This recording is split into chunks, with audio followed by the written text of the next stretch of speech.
mute. If everyone could go on mute now, please, that's okay, please, apart from obviously Natasha. And yeah, we need Natasha to not on mute. Firstly then, thank you for Natasha for doing this talk, and obviously giving us that information about what you do at the medical school, and also thank you to Kay White as well for that initial contact, because I've been trying to get a hold by a phone, and Kay's been really good at chasing down as well, so thank you, Kay, for what you've done. Hi, Jodie. If you're comfortable, Natasha, I'll hand over to you now. You've got the points there. Yeah. So your introduction about what you do there, and just obviously if you're comfortable to go through those points, and then we can hand over any questions to the room after that, if that's okay with you.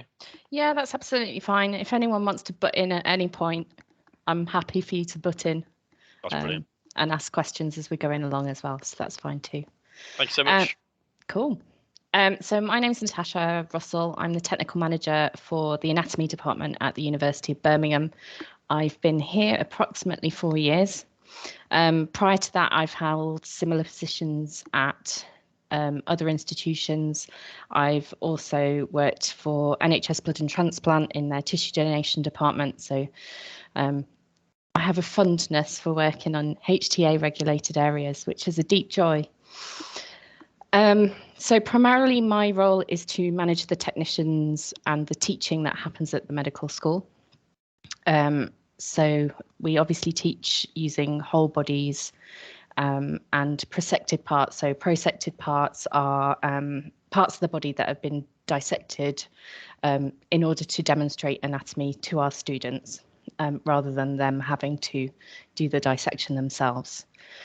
So the process that normally happens, we have been suspended because of COVID, but we've restarted our programme fully this week, is that we will receive notification from the next of kin that one of the donors that we have registered with us has passed away. We will then give them a call back and run through some basic history about what's happened in the recent events that have led to the death. We will talk to the doctor who will be signing the death certificate. We will talk to the donor's GP to get a full medical history where it's possible to get. On that basis, we will then assess whether or not the donor is medically suitable for donation, and if they are, then we will let the next of kin know that we can accept. We ask the next of kin, if they haven't died in a hospital, to arrange for the body to be stored securely at a local chapel of rest, and then our contracted funeral directors will go out and collect the body. We give them a whole bunch of paperwork so that they know that there is consent in place, and that they can confirm the donor's ID with that funeral directors. They will transport to us. We will then check through all the paperwork, make sure that we have copies of the green disposal certificate and the MCCD. If we've got that, then we will accept the body from the funeral directors, and we will then embalm them. So we use a 1% formaldehyde solution in order to embalm the cadaver. Before we do that, we will wash them using antibacterial fungicide, and we will shave the head. And that's purely because we're going for long-term storage, and unfortunately hair attracts mold, so we avoid mold at all costs. Once they're washed and dried, we'll embalm as an embalmer does. So we will raise an artery and pop in a cannula, perfuse them with our embalming solution. We'll also introduce tubing into the veins so that we can drain it all off. And then they will be perfused for about a day on our embalming machine at very low pressure. We'll then assess how well the embalming's gone, and if necessary, we'll do some point injection, because what we want to do is make sure that the full body is going to be embalmed for, while they're with us, it's going to be at least 3 years. We will then wash them all again, sew up all the incision sites, put them into a heavy-duty body bag, and place them into storage for 6 months. and no embalming will happen, but obviously they're going to lose fluid during that time, so we will change those body bags over throughout that time, and then once 6 months has passed, then they're able to be used for dissection. So the bodies will either be dissected by our members of staff in order to produce prosected material, or we have a group of about 16 medical students who will take a year out of their medical studies to do an additional degree. It's called an Intercalated Bsc. So they basically do a research project and the equivalent of a third year of an undergraduate degree. And part of that is that they do full body dissection. So they will dissect the body, they'll get examined on that, and then usually we hold the body for about 3 years. So under the legislation up till 2004, the maximum length of time that we could retain a body was 3 years. There is the option for indefinite retention, but we found that 3 years is enough time that beyond that, the relatives start to get a bit itchy because they want to have their cremation funeral. So once 3 years has passed, we will contact the relatives unless they've told us that they don't want any further interaction. Let them know that the funeral is going to go ahead. Most people will opt to, if they want to attend the funeral, they can let us know at that point and we can organise a full cremation service as you guys would. Otherwise, we'll have an unattended service. And all of that's organised by our funeral directors and takes place at Perry Bar Crematorium. And then the relatives will let us know if they want to collect the ashes, in which case we'll arrange for that. If they don't want to collect the ashes, we have an area in the garden where they can scatter the ashes unwitnessed. And that's pretty much it. So the donor themselves prior to death has to register, and they give consent for what basically every element of the donation. So they will let us know how long we can keep them for, whether it's a maximum of 3 years, whether or not we can keep parts after that time, whether or not that we can make images of their body, and so we always kind of follow those wishes. So Natasha, those wishes, you say that's in the consent form, isn't it, off the Yes. university website, off the medical school's website, which they will complete prior to death? Yes. So they get sent 2 forms to us. So there's the consent form, which is pretty much harmonised across all of the medical schools. Sometimes they ask for a bit more information. It depends what each department does, but broadly, it's the length of time, whether or not we can retain parts, whether or not we can make images. And then I see as well on some of them there's got mentions about a pacemaker as well. Mm-hmm. Is that a problem for you if you have a pacemaker? No, it just means we have to remember to take it out before we put it in the coffin. Okay, that's fine. So we make a note of it, and then we have a form that we complete when we take the pacemakers out. We haven't worked out what to do with the pacemakers afterwards, so we've got a large collection of pacemakers just chilling in our lab, living their best lives. Okay. So yes, so we know. So they do the consent form, and then they also send us a document that lets us know a brief medical history, so that it will flag up at that time whether they are likely to be medically unsuitable, and just let us know who their GP is. And they're the 2 forms that they complete for us.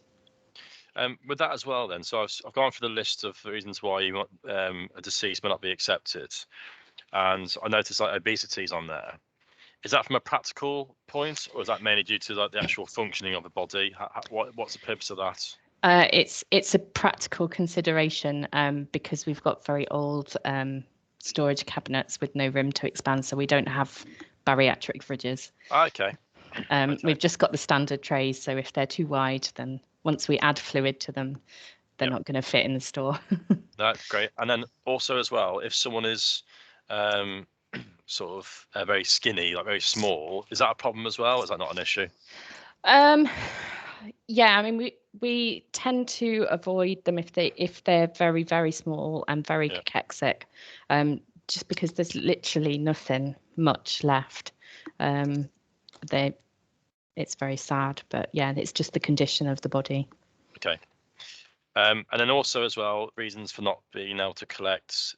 Some schools have different requirements on the length of time the deceased may be at the original funeral home prior to your contract funeral director collecting that person. I've seen some areas it says 2 days, 3 days, and in other people have said it's 5 days. Is there a sort of solid date on that, or does that vary based on location? So we try to make sure that we get the donor into us to start embalming within 7 days of death. 7 days of death. Yeah. Okay. If they're stored in a hospital mortuary where we know they're going to be cold, it's temperature monitored, all that jazz, we may extend it a little bit. Okay, brilliant. So I think our book states 3 days. I think it does. Mm-hmm. But as I say, if everyone for the studies goes off 3 days because of for the exam purposes, but it's just good to know for real life, it's a bit longer than that. That's fine. Other questions I've got here as well. And so for the committal ceremony you provide, sorry, Kay just sent a message saying there's people waiting to join. Everyone's in now. Everyone's in. There's no one waiting. So for the committal ceremony then, Natasha, I'm right in thinking on that consent form again, it will state on there if the loved one or the next of kin wishes to have the ashes back or wishes to arrange the funeral service at the appropriate time. What's the differences then? So if you provide the ceremony, are families allowed to attend that? Yes. So once we've done the acceptance, we've made sure that we've got the medical certificate and the disposal certificate and everything. A few weeks after we've accepted the body, we will write to the next of kin and basically give them a form where they can outline all of their wishes. So they will let us know whether or not there will be any further contact. Okay. If they don't want any further contact, then we'll arrange for an unwitnessed cremation. If they want to come to the funeral, they can. Sometimes they let us know that they don't want to attend the funeral, but they do want to attend the or collect the ashes. So we will write to them prior to booking the funeral and give them the option at that point to change their mind if they wish. So if initially they've said that they don't want to attend the funeral, but then when it actually comes to booking the funeral, they decide, actually, I'd quite like to attend, then we'll change it. And we have done that quite recently. So yeah, there's plenty of opportunity for the relatives to say, actually, I want to change my mind. Do something else. I've got a few more questions as well, if that's okay. Mm-hmm. So regarding the family, and obviously with these wishes that the person's put in place, have you ever had a situation where the family got in touch after perhaps 6 months, 12 months, and like really struggling with their grief and bereavement? Does that happen at all? It does happen. It doesn't tend to happen very often. But yeah, it has happened quite recently, actually. So we will always look at where we are in terms of completing the work that we need to do. Yeah. If there is the opportunity that we can finish the bequest earlier without impacting students, we will. But normally, once you kind of talk to the relatives and explain, sort of not too graphically, but where we are with the thing and saying, the students will be impacted, that then generally, as long as they know they've got an end point, that tends to be enough for them. I suppose it's just that basic communication. I suppose they're struggling the fact that they haven't had that closure. So I suppose just chatting to you, just knowing that their loved one is there and they're doing some good. It's what they wish for. I suppose that's what they need, isn't it? Just that basic communication. Okay. And have you ever had them ask you, "Can I come and see him? Can I come and see her? I want to see her." Has that question been asked to you? No, fortunately, they don't ask to see them. Okay. And obviously, we really wouldn't let them. Yeah, but I mean, has it ever come through? Even like shaving their head, it's quite traumatic for. I'm not suggesting that they would, but have they asked to do that at all? No, I think they'd rather not think about it. Okay, interesting. Okay. Other questions I've got as well. My last We question. have had donors want to come and look around the department before they've died, though. Okay. And we've facilitated that for them.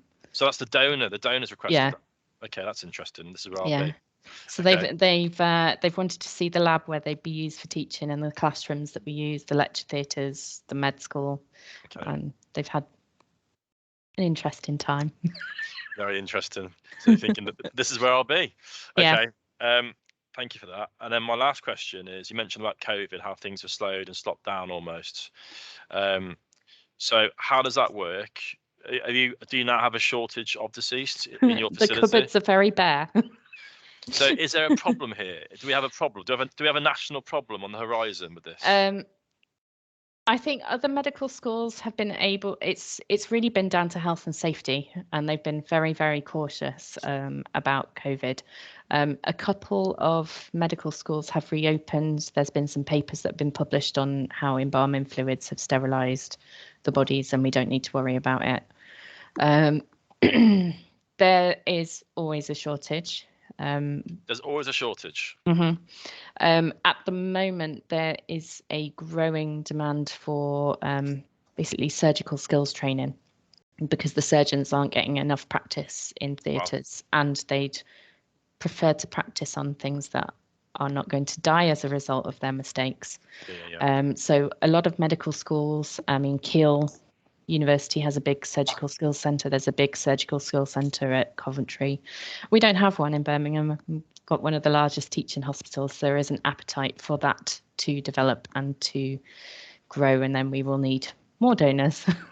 So I've spoken to the HTA about this, about potentially having like a stand at the NFE, the exhibition, this year, just to raise awareness about what you guys do, really. Because even my colleague, I told my colleague what I was doing the following Saturday in the session, which you've obviously helping with all these guys for, and he was like, "Oh, well, that'd be ideal for me. I'd love to do that."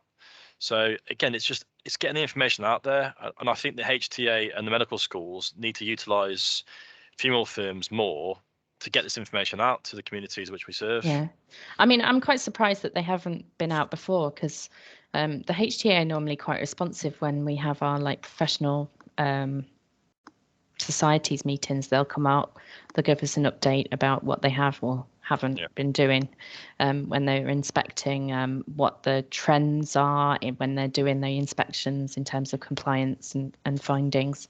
So I'm quite surprised that they haven't, but equally I'm surprised we don't do anything for Dying Matters Week. So would you benefit, do you think, from having more for us guys sort of explaining further about what you guys do? Would that help you at all? Yeah, that would be great. Yeah, okay.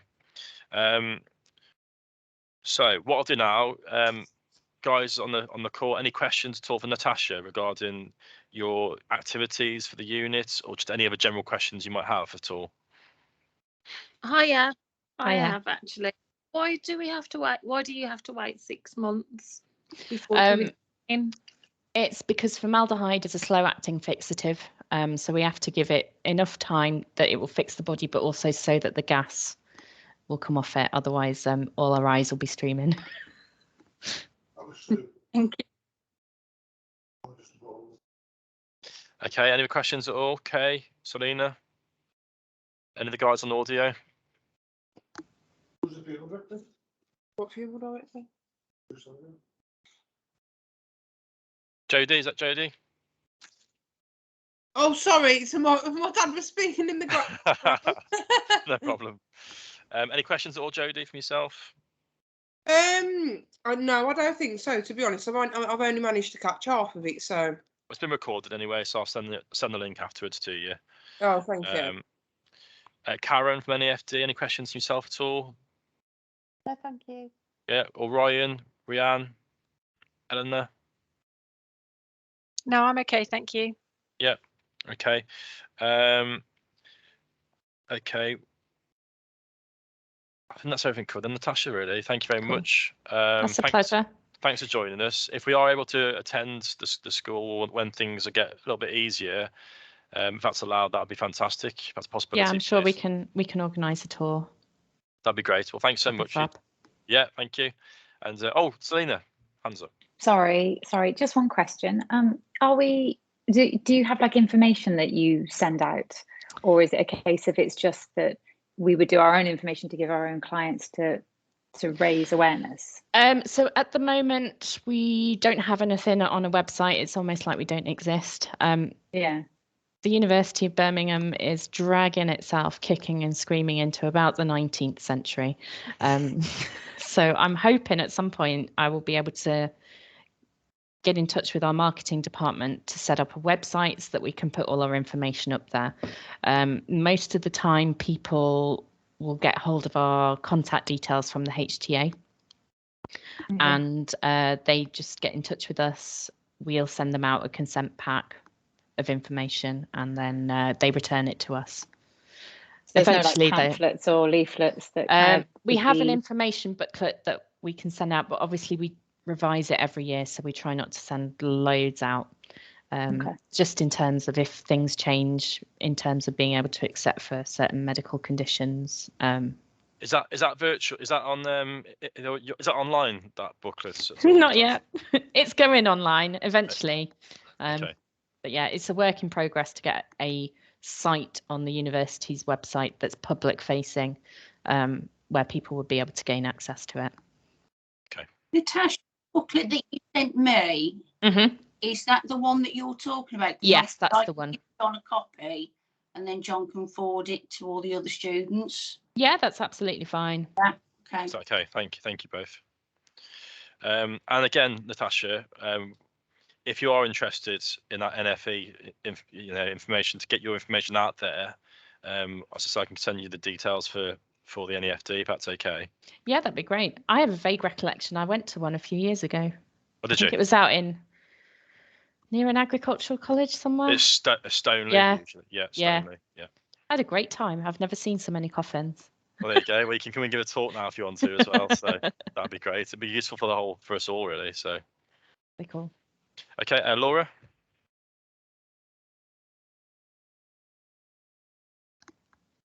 You're still on mute, Laura. It is on There mute. you go. There you go. So do you have, from the people that do the learning, or the medical the professionals, do you have any of those that want to donate their bodies after that? Question. Generally, at the time, no. But we do have quite a few previous or like ex-students who are now on our register, as they've sort of retired. So whilst they're younger and they think that they're invincible, then they're not that interested. But yeah, we've got quite a few like ex-GPs on our books. We've got quite a few ex-University of Birmingham students, not necessarily doctors, but they studied here and they want to give back to the university. So yeah. Great. I wouldn't do it, but that's only because I pretty much know everybody that works in the anatomy department, and I don't want them seeing me naked, and that is the only reason that I wouldn't do it. And if, however, I retire and I don't know them anymore, I'd happily sign up for it. But yeah. Great. How many people have you turned away during COVID? I'd say we normally accept 15 to 20 bodies a year. Sometimes it's a bit more. Yeah, so yeah, we've had to decline all of those, and I think we've got about 12 bodies left in the body store. And what are the range of the donation?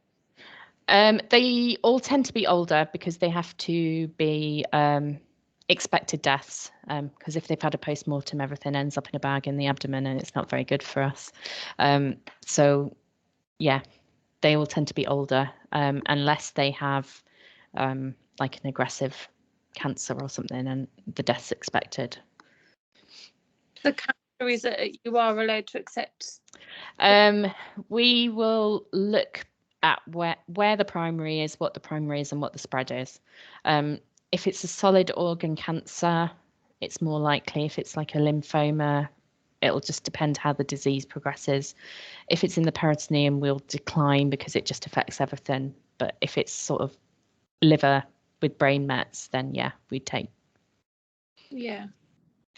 I've got a question again. For one of the activities for the course, it's about care. So how are the deceased handled and treated throughout from a care point of view?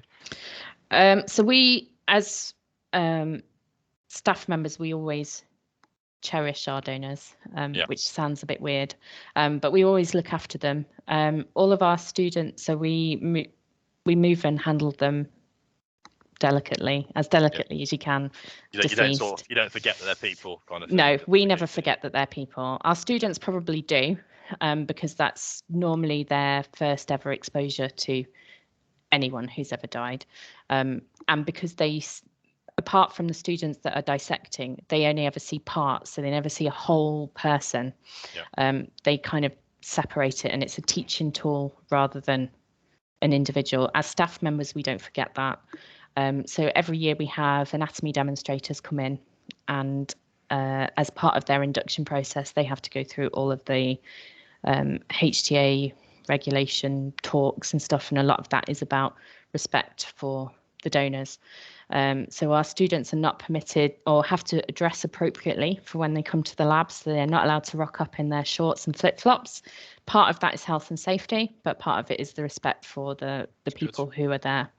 They are not permitted to bring their mobile phones into the lab, because the last thing I need in my life is people taking photos of cadaveric parts and popping them on Snapchat and TikTok and whatever other apps the young people are using. How about language? I know obviously you're not suggesting they use bad language, but like, is there a case of just remembering what not discussing EastEnders last night, that general communication we have in that room? Yes. So if they are not behaving in a professional manner, they will be asked to leave, and part of that will be that a concern form for their fitness to practice is raised. So there is the potential that they would not graduate, and they would be banned from practicing before they've even qualified. A good start for them in their professional lives. And does that ever happen? Not really. Guessing not. No. Yeah, but it's there as a sort of deterrent, really. Yeah, just a reminder. Yeah, good. That's great. Well, there's no questions for me. Anybody else at all? Any questions? No. Good. Well, Natasha, thank you so much. Pleasure. Thank you for inviting me. No, thank you. It's great, and we'll be in touch about a tour, and then also about potentially you having a sort of a presence at the NFE would be great as well. It'd be great for you guys and be great for us. So. Brilliant. Thanks so much. Yeah, have a good weekend all, and You thanks too. again. Thanks, Natasha. Thank you. Bye. Thank you. Bye all.